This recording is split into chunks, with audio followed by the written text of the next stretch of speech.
السلام علیکم ورحمۃ اللہ وبرکاتہ۔ وعلیکم السلام ورحمۃ اللہ وبرکاتہ۔ پارہ نمبر 20 سورۃ العنکبوت، آیت نمبر 5، آیت نمبر 5۔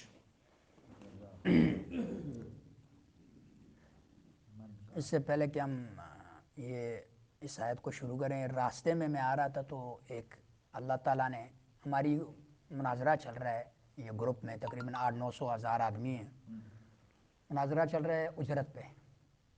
آج جو صبح میں آ رہا تھا تو اللہ تعالیٰ نے ایک بات میرے ذہن میں ڈال دی، وہ آیتیں پیش کرتے کہ میری آیتوں کو تھوڑی سی قیمت کے بدلے مت بھیجو اور مجھ ہی سے ڈرو، اور حق کو باطل کے ساتھ نہ ملاؤ، اور حق کو مت چھپاؤ حالانکہ تم جانتے ہو۔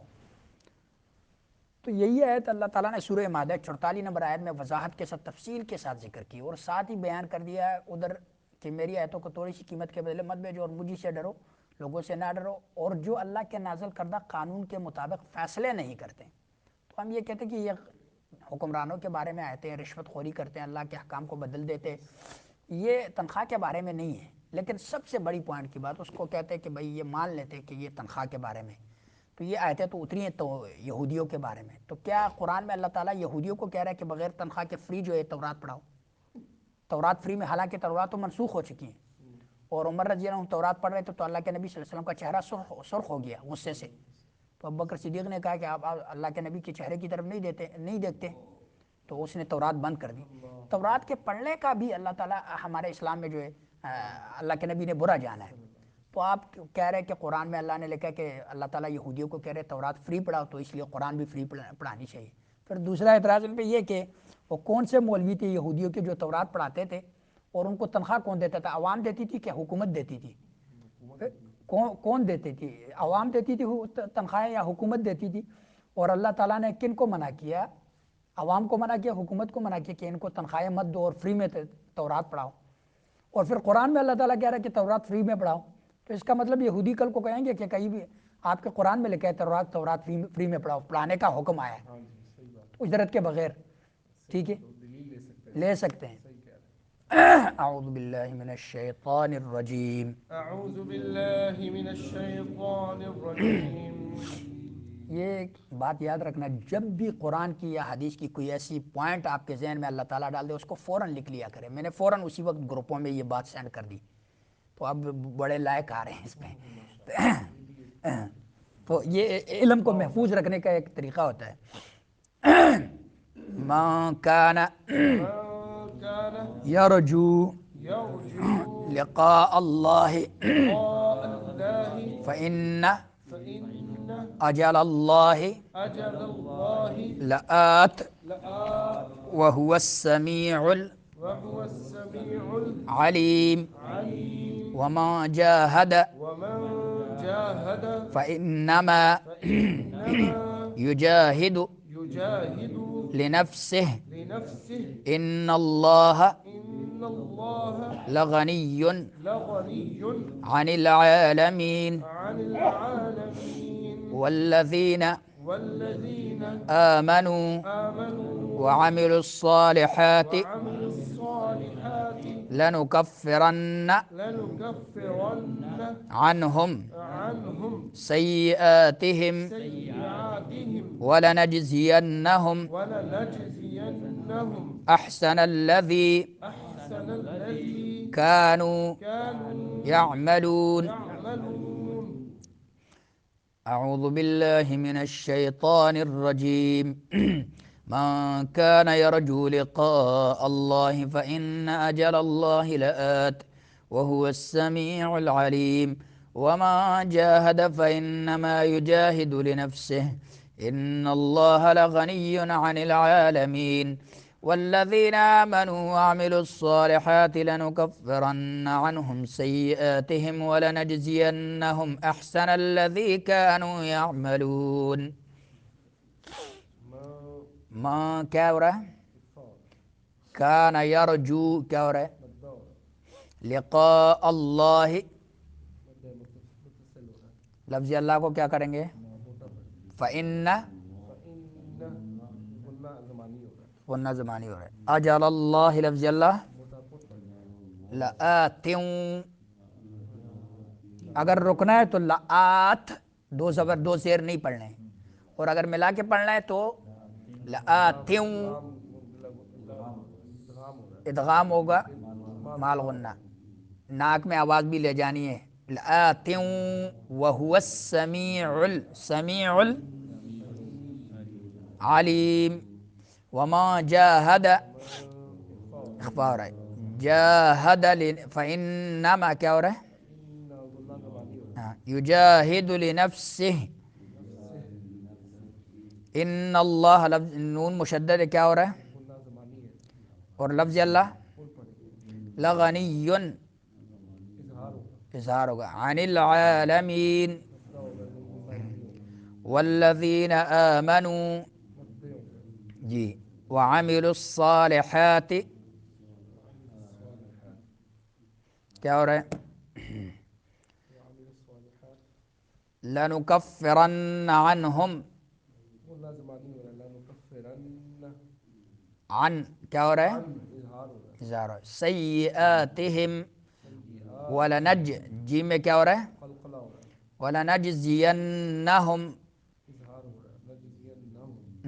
احسن الذی کانوا یعملون،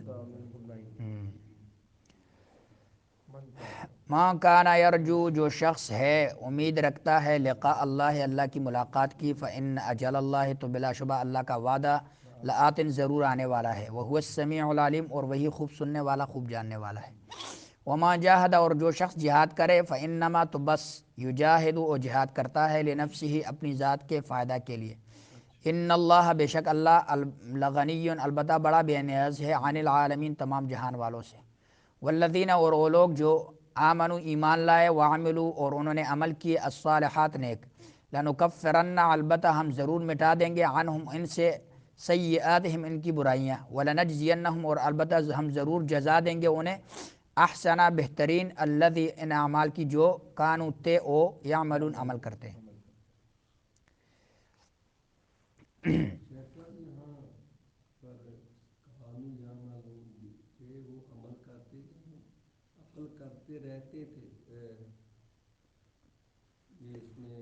کانو داخل ہوا ہے نا، تو یہ تو ہم لفظی ترجمہ کر رہے ہیں نا، استمرار میں آ جائے گا، بالکل آ جائے گا، کیونکہ فعل مضارع پہ جب کانا داخل ہوتا ہے تو اس میں جو ہے استمرار پیدا ہوتا ہے، اور یہاں جو لفظی ترجمہ کر رہے ہیں تھے او یعملون عمل کرتے تھے، یعنی کہ وہ عمل کرتے رہتے تھے یا عمل کرتے تھے، ہاں کانا یحرک، بالکل جزاک اللہ، ماں کان والذین آمنوا، اچھا ماں کان یرجو جو شخص امید رکھتا ہے اللہ سے ملاقات کی، جو شخص اللہ سے ملنے کی امید رکھتا ہے تو بے شک اللہ کا مقرر وقت ضرور آنے والا ہے، اور وہی سب کچھ سننے والا سب کچھ جاننے والا ہے۔ اب اس آیت میں اللہ تعالیٰ نے ایمان والوں کو جو ہے خوشخبری ہے ایمان والوں کے لیے کہ جو شخص اللہ کی ملاقات کی امید رکھتا ہے تو وہ اس چند روزہ آزمائش پر صبر کرنے اور زیادہ سے زیادہ نیک عمل کرنے کی کوشش کرے تو اس کی امید ضرور پوری ہوگی، کیونکہ اللہ کا مقرر کردہ وقت جو ہے ضرور آنے والا ہے، اور وہ بندے کی دعا جو ہے اور اس کے عمل کو بلکہ کائنات کی ہر آواز اور ہر کام کو سننے والا اور جاننے والا ہے۔ قرآن میں اللہ تعالیٰ نے دو قسم کے لوگ بیان کیے ہیں، ایک وہ جو قیامت پر یقین رکھتے ہیں اور اللہ تعالیٰ کی ملاقات کی امید رکھتے ہیں، ان کا سورہ کہف میں جو ہے اس آیت میں آخری آیت میں بھی اللہ تعالیٰ نے ذکر فرمایا کہ فمن کان یرجو لقاء ربہ فلیعمل عملا صالحا ولا یشرک بعبادۃ ربہ احدا۔ میں ترجمہ کروں گا اس آیت کا، لیکن آپ سے ایک سوال ہے سب سے کہ اس آیت میں اللہ تعالیٰ جو ہیں ہمارے جو بریلوی بھائی ہیں ان پہ اللہ تعالیٰ رد کر رہا ہے، تو وہ رد آپ نے بتانا ہے کہ ان کے کس عقیدے پہ اور کس بات پہ رد کر رہا ہے۔ پس جو شخص اپنے رب کی ملاقات کی امید رکھتا ہو تو لازم ہے کہ وہ عمل کرے نیک عمل، اور اپنے رب کی عبادت میں کسی کو شریک نہ بنائے۔ کہاں رد ہے کوئی بتائے گا؟ پس جو شخص اپنے رب کی ملاقات کی امید رکھتا ہو تو وہ لازم ہے کہ وہ عمل کرے نیک عمل اور اپنے رب کی عبادت میں کسی کو ولا يشرك بعبادة ربه أحدا. ہاں ہمارے جو بریلوی بھائی ہیں وہ کہتے ہیں کہ بھائی شرک تو مسلمان کرتا ہی نہیں. یہ جو رانا بھائی کہہ رہے ہیں کہ شرک تو مسلمان سے ہو ہی نہیں سکتا. تو اللہ تعالیٰ نے کیا کہا کہ جو امید رکھتا ہو اللہ سے ملاقات کی تو وہ عمل کرے نیک اور اپنے رب کی عبادت میں کسی کو شریک نہ بنائے. تو یہ رب کی عبادت میں کسی اور کو شریک نہ بنائے تو عمل کرے نیک نیک عمل کون کرتا ہے؟ مسلمان کرتا ہے. اور رب کی عبادت میں شریک نہ بنائے تو رب کی عبادت میں مسلمان شریک ٹھہرا رہے ہیں. رب کی عبادت اللہ کو پکارنا ہے، وہ غیر اللہ کو پکار رہے ہیں.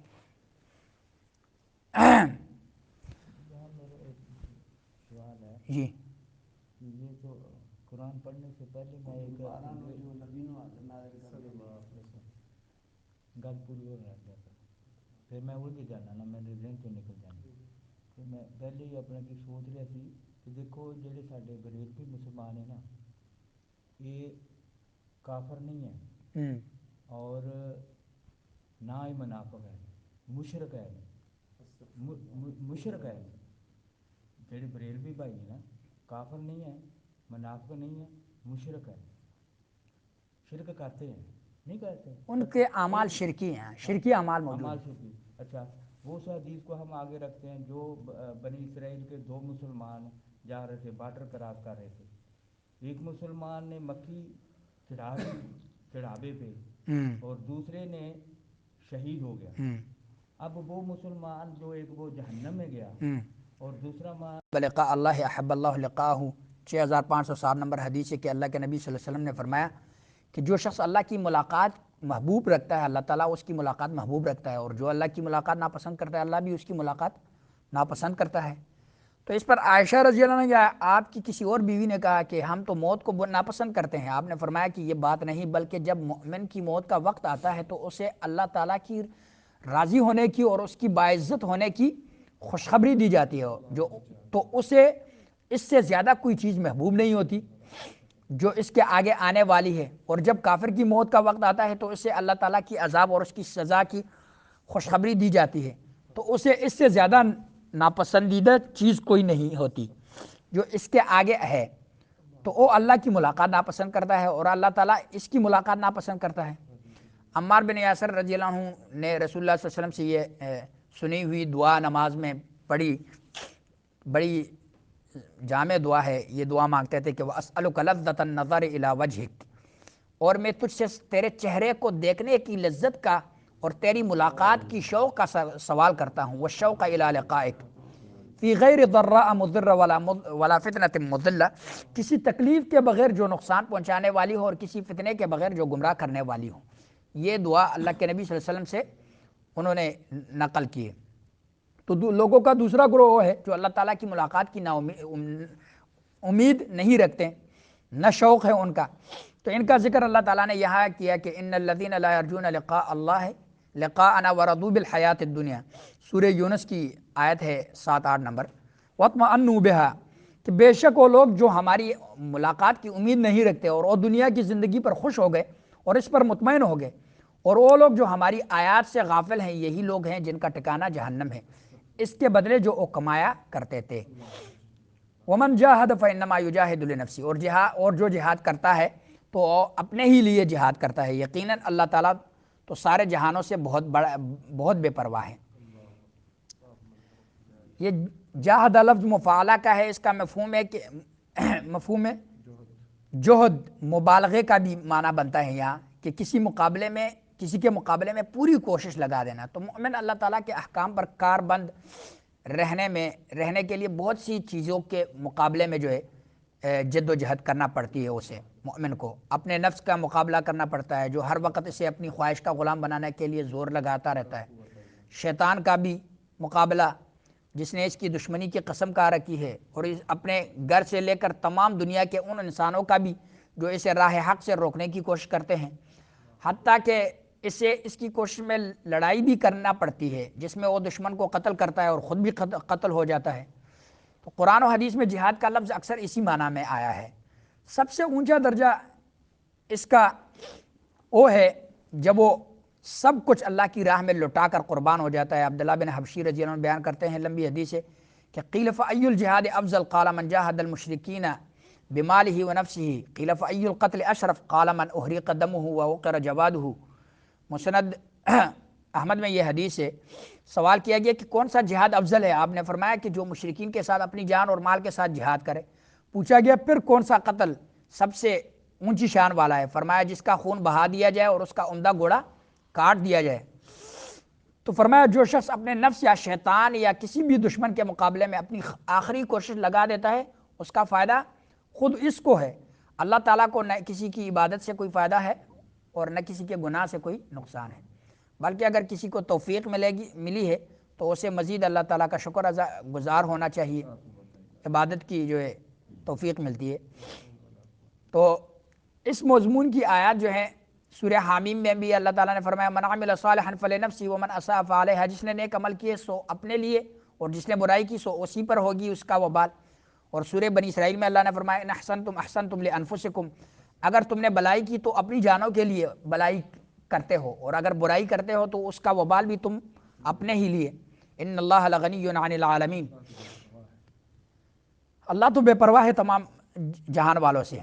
ابو ذر غفاری رضی اللہ عنہ سے روایت ہے نبی صلی اللہ علیہ وسلم نے اپنے رب تعالیٰ سے بیان کیا، حدیث قدسی لمبی حدیث ہے، اس میں ہے کہ یا عبادی لو ان اولکم وآخرکم وانسکم وجنکم کانوا علی اتقی رجل، کہ میرے بندو اگر تمہارے پہلے اور تمہارے پچھلے، تمہارے انسان اور تمہارے جن سب تم میں سے ایک ایسے آدمی جیسے ہو جائیں جو تم میں سے سب سے زیادہ پرہیزگار ہے، تو اس سے میری بادشاہت میں کچھ بھی اضافہ نہیں ہوگا۔ اور اے میرے بندو اگر تمہارے پہلے اور تمہارے پچھلے اور تمہارے انسان اور تمہارے جن سب تم میں سے ایک ایسے آدمی جیسے ہو جائیں جو تم میں سب سے زیادہ فاجر ہے، تو اس سے میری بادشاہت میں کچھ بھی کمی نہیں ہوگا۔ مفسر رازی امام رازی نے اس آیت میں خوشخبری بھی، وہ کہتے ہیں کہ خوشخبری بھی ہے اور ڈرانا بھی ہے۔ ڈرانا اس لیے کہ اللہ تعالیٰ نے سارے جہانوں سے غنی ہے تو یہ ڈرانا ہے، تو وہ اگر اپنے تمام بندوں کو اپنے عذاب کے ساتھ ہلاک کر دے تو کوئی اسے پوچھنے والا نہیں۔ اور خوشخبری یہ ہے کہ اس نے جو کچھ پیدا کیا اپنے بندوں میں سے کسی ایک بندے کو دے دے تو اس کا کچھ کم نہیں ہوتا، کیونکہ اس میں سے کسی چیز کی اسے ضرورت ہے ہی نہیں، وہ سارے جہانوں سے بے پرواہ ہے، کن کہہ کر وہ جتنا چاہے اور پیدا کر سکتا ہے۔ یہ بات امید دلانے والی اور بہت خوشخبری والے ہے۔ کل انشاءاللہ اگلی آیت کی تفسیر بیان کریں گے اللہ سے